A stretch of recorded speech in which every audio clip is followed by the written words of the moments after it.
My name is Elle. I am a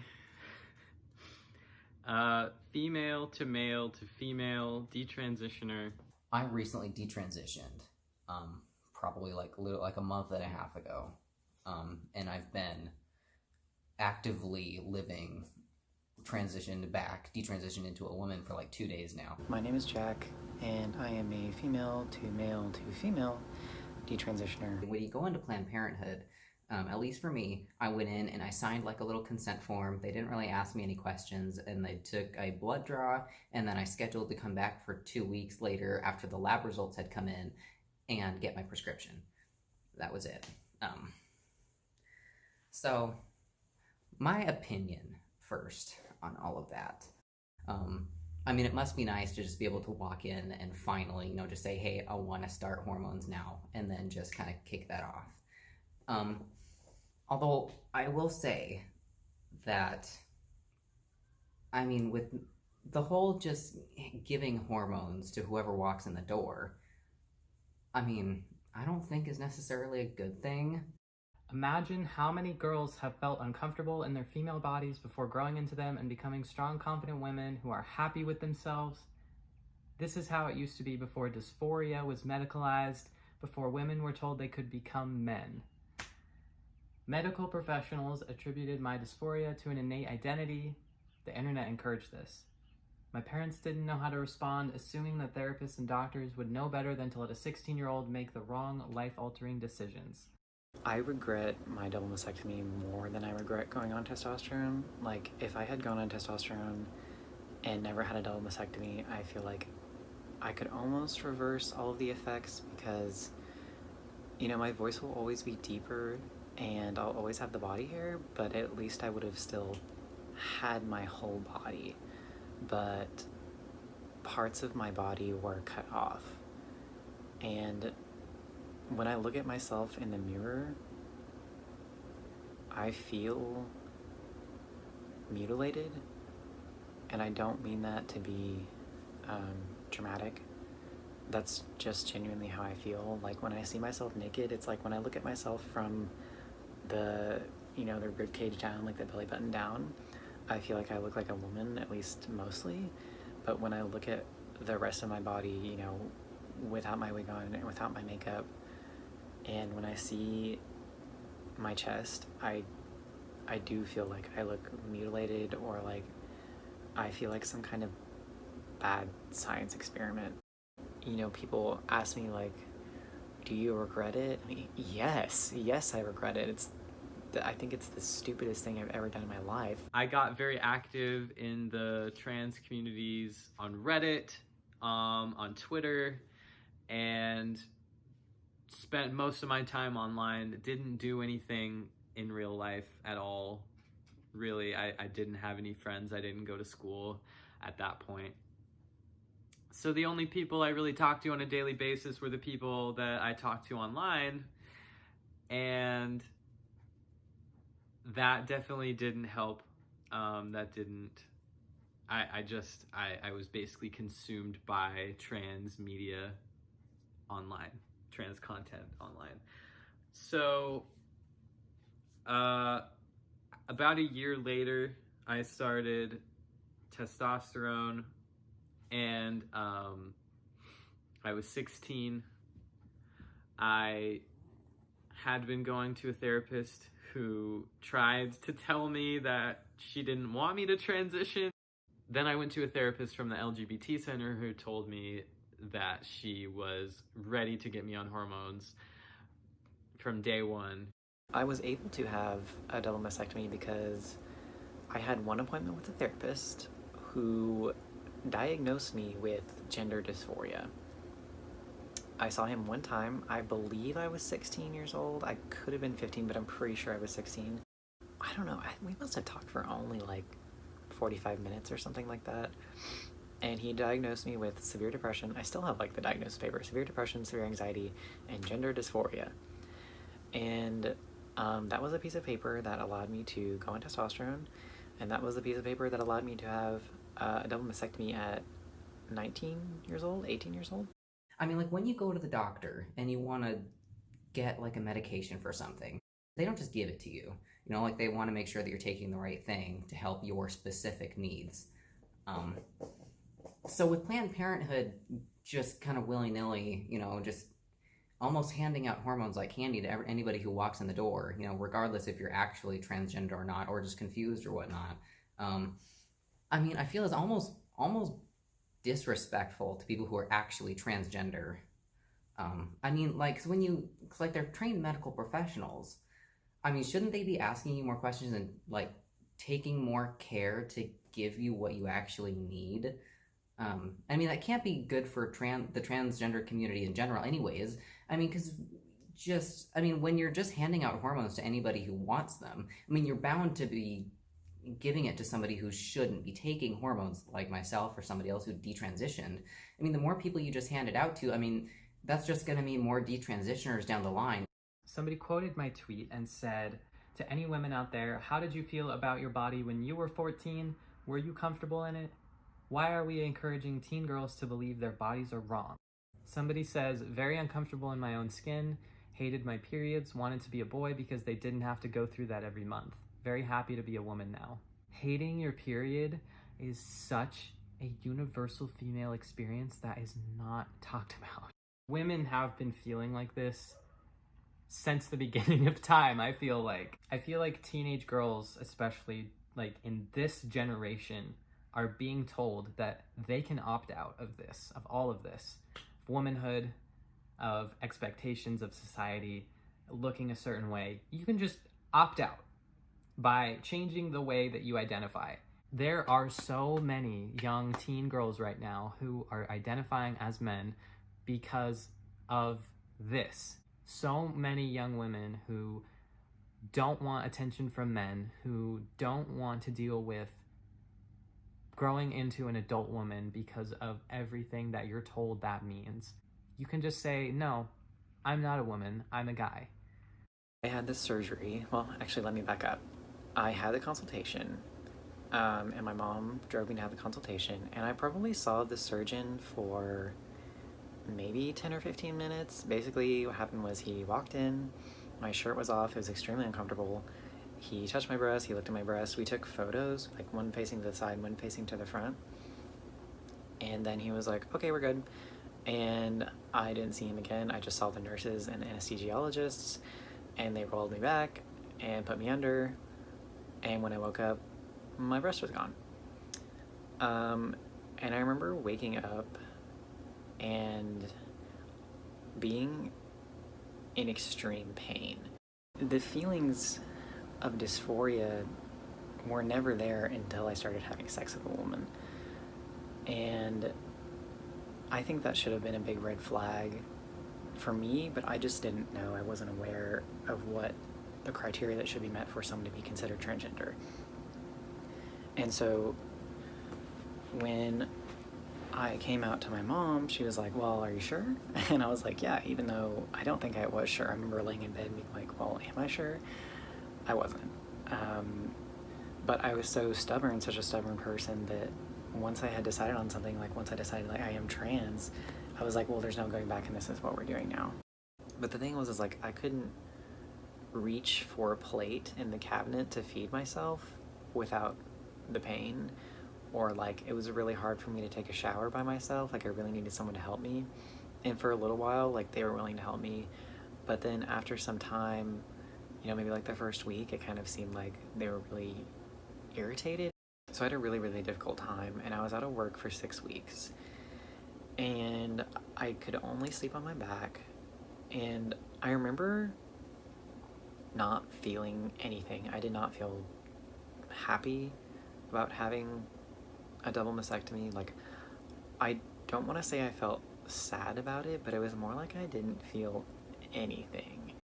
Eventually I went back to work, but I was still experiencing like a lot of pain, and I basically went immediately back to doing all this physical work because my job was basically like to throw stuff around, and it would hurt me so much. Like I would pick up these 50-pound boxes and like throw these bags of potatoes and stuff, and I would just be in so much pain. Like there was a few times where there was like a center island in the middle of the grocery store where I'd be with some of my coworkers, we'd be like trimming vegetables or something, and I would just be like keeled over on the floor in pain. Like, I'm not a crier, but I was like on the verge of tears because I was like hurting so much. And my coworker was like, "Are you okay? Like, what can I do?" Like, they like didn't know what to do. And I was like, "I'm really sorry. Like, I just had reconstructive surgery. Like, I just need a minute." And I would just be literally huddled in a ball on a concrete floor at my job. And I mean, I think that as a doctor or some like people who are like trained medical professionals, I mean, should be asking more questions instead of just having you walk in, be like, "Hey, I'm transgender, I want to take these," and then them just like, "Here, take your prescription and get out." I mean, it's like, we got our money. And it makes me angry for myself, and it also makes me angry for other people, because the people who have reached out to me, especially privately, and told me about their regrets regarding surgery, whether that be a mastectomy or any type of top surgery or hysterectomy or basically like any sex reassignment surgery or cross-sex hormones, like, it made me a lot more upset than I thought it would, and not in like a sadness type of way, but like a very angering type of way. Like, it made me really mad that this has happened to other people, and doctors were just like, "Yeah, I'll take your money and I'll take out your organs." But I mean, of course, hindsight, because I mean, back when I wanted to take hormones, I mean, I thought Planned Parenthood, oh my God, this is like a godsend. I mean, I don't have to go, because I didn't want to talk to a therapist. I mean, so I don't have to jump through any hoops. I don't have to do anything. I just walked in and got it. And yes, that's on me for not knowing what I wanted to do.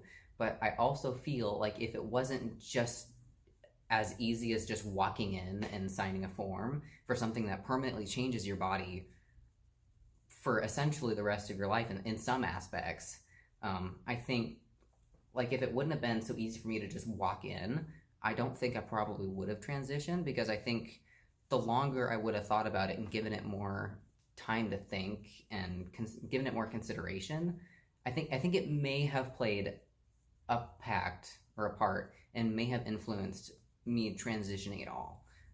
If it just wasn't so easy just to willy-nilly on impulse just go and decide to take hormones. There is a currently popular catchphrase in politics, and I'm concerned that it's going to become a thought-terminating cliche, especially, but not only, on the left-wing end of the political spectrum. The catchphrase I hear again and again is, in reference to police reform, police misconduct, police violence, that we should only listen to the voices of African Americans. In reference to transgender people, that we should only listen to and believe the voices of trans men and trans women themselves. This is fundamentally incompatible, not just with the concept of deliberative democracy, it's also fundamentally incompatible with the concept of research itself. In Cambodia, many decades ago, there were violent, calamitous, disastrous events that today some people call the Cambodian genocide. Some people might call it the Cambodian Holocaust, or the Cambodian Civil War, or the Cambodian famine. You could say, a little bit more neutrally, the Cambodian Revolution. Do you think we should only trust and we should only listen to the voices of Cambodians about what happened and why? And that's an easy question, because we're talking about something that happened decades ago when I was a small child, basically, before many of you were born. What about the current political situation in Cambodia? Do you think we should only ask Cambodians? Do you think there's some unique value in the perspective of a detached outsider in evaluating what went wrong in Cambodia before, decades ago, and what's going wrong now? I would be the first person to admit there are some aspects of Cambodian culture and Cambodian politics and even Cambodian economics that only an insider can understand, that would be incomprehensible or even invisible to an outsider, to a detached observer, an analyst from a foreign culture like myself. But there are other aspects that are invisible to people within that culture and immediately seem very important to an outsider. Give a really quick example. In the years leading up to the Cambodian Revolution, the level of violence that was normal in that culture was shocking and abhorrent, not just to Europeans who visited Cambodia, but like to Chinese people and Japanese people. Also, like people came from other parts of Asia to Cambodia. They still had the equivalent of gladiatorial games of men fighting to the death for the entertainment of the crowd. Not exactly the same as in ancient Rome, but nevertheless with their own weapons, with their own tradition. Their levels of violence and executing and killing people for incredibly minor infractions, what was considered normal. Acts of cannibalism on the battlefield, cutting open your enemy and eating an organ from their body. Yes, on the one hand, Cambodia was a Buddhist culture committed to Theravada Buddhism, a religion of total nonviolence, a religion in which it's contrary to the religion even to kill a fly or to kill a mosquito. On the other hand, this was a shockingly, unbelievably violent culture, and someone who lived in that culture during those generations, they would regard those things as normal. Oh yeah, they go and watch the gladiatorial games, right? These things, when you grow up within a culture, that won't really stand out to you in quite that way. And in this same way, an outsider can look at how the ideas of Marxism and communism went from Germany to Russia, from Russia to China, from China to Cambodia. There's an analytical perspective of an outsider that really matters. And you know what the truth is? It doesn't invalidate the perspective of cultural insiders. It doesn't invalidate the perspective of Cambodians themselves. It enriches it, right? Both are necessary. But we've just talked about the easy part. We've just talked about research. The other side of this question is deliberative democracy. If you want to bring about police reform to the way the police operate in the United States, Canada, Australia, France, England, that is not a decision for black people to make alone. That is not a decision only for the victims of police brutality to make alone, which are obviously a tiny minority of the black community, and also there's a tiny minority of the white, Chinese, First Nations, American Indian. If you just gather together every person who had proven in court that they were the victim of police brutality or police harassment, I don't know how many thousands or tens of thousands you get, but then you'd have a very small minority. And guess what? They shouldn't make the decision. They shouldn't write the legislation either.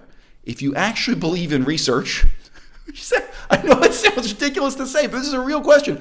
Do you think that research can reveal facts? Yes or no? Do you think that a researcher could discover something that a native-born Cambodian themselves might not know, might not appreciate? Do you think a researcher can discover something that a transgender person might not know or might not see the significance of? If you think research just doesn't exist, if you think it's like the tooth fairy, that would be a very different view. On some level, to some extent, everyone in this audience believes in research. You just might not have thought through the implications, because a researcher is not qualified to do that research by being Cambodian. A researcher is not qualified to do that research because they're black. They're not qualified to do the research because they themselves are a victim of police brutality or police misconduct, right? You're qualified to be a researcher precisely by having the detached outsider's perspective, having the integrity, the commitment to the truth, and so on, that being a researcher entails.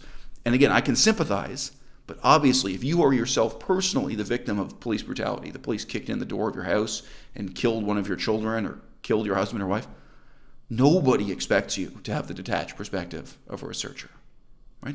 And nobody expects you to write the legislation, to come up with a new plan for what is the best decision, not just for the police and not just for the victims and not just for black people, but for all of us as a society, right? So there's a certain set of beliefs that include beliefs about research in terms of what deliberative democracy means, not just in its process, but in its outcomes. That we, all of us, in theory, if you really believe in democracy, it would be all of us. If you believe in aristocracy, it would just be some of us who get to have an opinion, but all of us get to put our salt, our seasoning in the pot, and stir it up and try to come up with the best policy for all of us to live together in one and the same society under one and the same set of laws.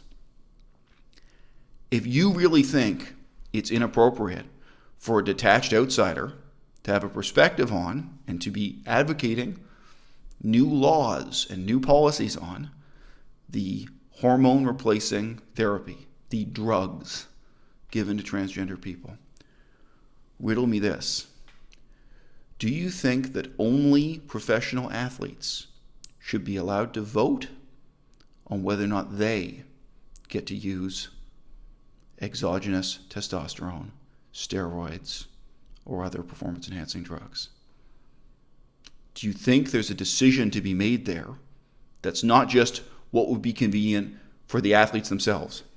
Athletes who want to win in their sport, they may want to look beautiful. Not all of them may be athletes. Some people may be using steroids because they want to be in pornography, they want to be models, they want to be actors, they want to be in the movies, right? Those people, they may make one decision, what's good for them, right? But you and I, right now, if you believe in deliberative democracy, if you believe in research, there's the possibility that we might know something, we might learn something through investigation where we have to make a decision as for what's best for all of us as a society moving forward. I mean, really, people like to disrespect my crew, but the fact is that you know my name and I don't know you.